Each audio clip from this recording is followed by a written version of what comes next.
Hello everyone, स्वागत है आप लोग का फिर से एक नए वीडियो के साथ। तो आज फिर से हम लोग देखने वाले हैं आर्मी अग्निवीर 2024 में जितने भी भाई एग्ज़ाम देंगे तो उनके लिए साइंस का प्रैक्टिस सेट होने वाला है और ये प्रैक्टिस सेट नंबर 3 होने वाला है। ठीक, तो आप लोग वीडियो के अंत तक ज़रूर बने रहिएगा और जितने भी भाई चैनल पर नए हैं तो चैनल को सब्सक्राइब अवश्य कर लीजिएगा। ठीक है, तो चलिए पहला क्वेश्चन से स्टार्ट करते हैं और आप लोग आंसर देते रहिएगा कि इसका आंसर क्या होगा। ठीक है, मेरे साथ देने की कोशिश कीजिएगा। तो पहला क्वेश्चन पढ़िए और बताइए क्या होगा इसका राइट आंसर।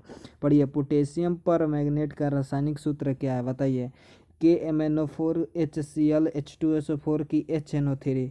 इसका राइट आंसर बताइए जल्दी से कि पोटेशियम पर मैग्नेट का रासायनिक सूत्र क्या होता है। तो इसका आंसर राइट हो जाएगा KMnO4। ठीक है, याद रखिएगा पोटेशियम पर मैग्नेट का रासायनिक सूत्र होता है KMnO4। ठीक है, ऑप्शन नंबर इसका राइट कीजिएगा ए। तो चलिए आगे बढ़िए 2 नंबर प्रश्न की ओर चलिए और 2 नंबर का आंसर बताइए कि इसका क्या राइट होगा। आवेश में किसका प्रवाह होता है, बताइए। आवेश में किसका प्रवाह होता है, प्रोटॉन का कि कण का कि इलेक्ट्रॉन का कि इनमें से कोई नहीं। जल्दी से इसका आंसर बताइए 2 नंबर का राइट आंसर क्या होगा। तो देखिए आवेश में होता है इलेक्ट्रॉन का प्रवाह। ठीक है, याद रखिएगा इलेक्ट्रॉन का प्रवाह होता है। तो ऑप्शन नंबर इसका सी राइट कीजिएगा और आगे चलिए क्या होगा। अब 3 नंबर प्रश्न पढ़िए और इसका आंसर बताइए कि इसका राइट आंसर क्या होगा। पढ़िए, वायु दाब किस यंत्र से मापा जाता है, बताइए। थर्मामीटर से कि फैदोमीटर से कि अल्टीमीटर से, और एक नीचे 4th नंबर ऑप्शन है क्या, बैरोमीटर। तो इसका राइट आंसर बताइए। तो इसका राइट आंसर ऑप्शन नंबर 4 ही हो जाएगा। ठीक है, बैरोमीटर। एक साथ नहीं हो पाया है ऑप्शन, तो आप लोग याद रखिएगा डी, क्या, बैरोमीटर। चलिए 4 नंबर प्रश्न पढ़िए और इसका आंसर बताइए क्या है। संघ सिलिट्रेटा के प्रमुख उदाहरण है, बताइए। हाइड्रा, मूंगा की जेली फिश की सभी। बताइए जल्दी से संघ इलेक्ट्रेटा का प्रमुख उदाहरण क्या होगा। तो देखिए इसका राइट आंसर हो जाएगा सभी। ठीक है, ये सभी संघ इलेक्ट्रेटा का प्रमुख उदाहरण है, हाइड्रा, मूंगा और जेली फिश। ठीक है, याद रखिएगा ये तीनों के तीनों ऑप्शन सही होंगे क्या। तो ऑप्शन नंबर डी इसका राइट कीजिएगा क्या, जो कि संघ सिलेट्रेटा के उदाहरण हैं। 5 नंबर प्रश्न पढ़िए और इसका आंसर बताइए। लोहे को जंग लगने की प्रक्रिया कहलाती है, बताइए। ऑक्सीकरण की, अवकरण की, द्रव्यमान की, अवशोषण। इसका आंसर बताइए कि लोहे को जंग लगने की प्रक्रिया को क्या कहते हैं। तो देखिए लोहे के जंग लगने की प्रक्रिया को ऑक्सीकरण कहते हैं, जो कि नमी के उपस्थिति में आकर ऑक्सीजन से अभिक्रिया कर लेता है, उसी को कहते हैं ऑक्सीकरण। ठीक है, तो ऑप्शन नंबर ए आप लोग याद रखिएगा क्या, ऑक्सीकरण लोहे के जंग लगने की प्रक्रिया को कहते हैं। 6 नंबर प्रश्न पढ़िए, पेट्रोल को शुद्ध करने की विधि है, बताइए। पेट्रोल को शुद्ध करने की विधि को क्या कहते हैं, प्रभाजी, आसवन विधि की, आसवन की, कण द्वार की, इनमें से कोई नहीं। जल्दी से बताइए इसका राइट आंसर, पेट्रोल को शुद्ध करने की विधि को क्या कहते हैं। तो पेट्रोल को शुद्ध करने की विधि को कहते हैं प्रभाजी आसवन विधि। ठीक है, ऑप्शन नंबर इसका ए राइट कीजिएगा क्या, प्रभाजी आसवन विधि। तो इसका right answer option number A हो जाएगा सही। ठीक है, 7 नंबर प्रश्न पढ़िए और बताइए कि पटाखे में हरा रंग किसके कारण होता है, बताइए। बेरियम के कारण कि केरोटीन के कारण कि टेफ्लॉन के कारण कि सभी। जल्दी से इसका आंसर बताइए। तो देखिए इसका राइट आंसर हो जाएगा बेरियम के कारण पटाखे का रंगीन रंग दिखाई पड़ता है। ठीक है, तो ऑप्शन नंबर इसका राइट ए हो जाएगा। और केरोटीन के कारण जितने भी फल हैं, ठीक है, पक जाते हैं, यानी कि हो जाएगा पपीता और आम, ये सब इत्यादि। तो केरोटीन के कारण क्या होता है, उसका रंग पीला दिखाई देता है। ठीक है, याद रखिएगा ऑप्शन नंबर इसका ए सही होने वाला है। चलिए 8 नंबर प्रश्न पढ़िए, निम्न में से विटामिन ए की कमी से उत्पन्न रोग का नाम बताइए। मसूड़ों से संबंधित कि मधुमेह से कि रात का अंधित्व की नपुंसकता। बताइए जल्दी से इसका 8 नंबर का राइट आंसर क्या होगा। विटामिन ए की कमी से उत्पन्न रोग का नाम बताना है। तो देखिए विटामिन ए की कमी से रात का अंधित्व होता है। ठीक है, रात का अंधित्व जो कि रात में न दिखने वाला बीमारी हो जाता है। तो आप लोग विटामिन ए की कमी से क्या कमी से होता है, तो विटामिन ए की कमी से होता है रात का अंधित्व। आप लोग ऑप्शन नंबर सी राइट कीजिएगा। ठीक है, तो यहाँ पे विटामिन ए है। ठीक है, तो चलिए आगे देखिए 8 नंबर हो गया। 9 नंबर प्रश्न पढ़िए और इसका आंसर बताइए कि इसका आंसर क्या राइट होगा। ठीक है, पागल कुत्ते के काटने से कौन सी बीमारी होती है बताइए। डेंगू होता है कि चिकनागुनिया होता है कि प्लेग होता है कि रेबीज होता है। इसका आंसर बताइए कि क्या होगा।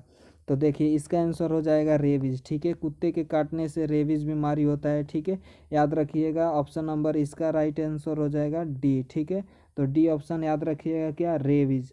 अच्छा से याद रखिएगा, रेबीज होता है जो कि विषाणु जनित बीमारी है। ठीक है, 10 नंबर प्रश्न पढ़िए। कैल्शियम हाइड्रोक्साइड का रासायनिक सूत्र बताइए। CaO होता है कि CaOH का ट्वाइस की D2O की H2O। जल्दी से बताइए इसका क्या राइट आंसर होगा। कैल्शियम हाइड्रोक्साइड का राइट आंसर बताइए क्या होगा।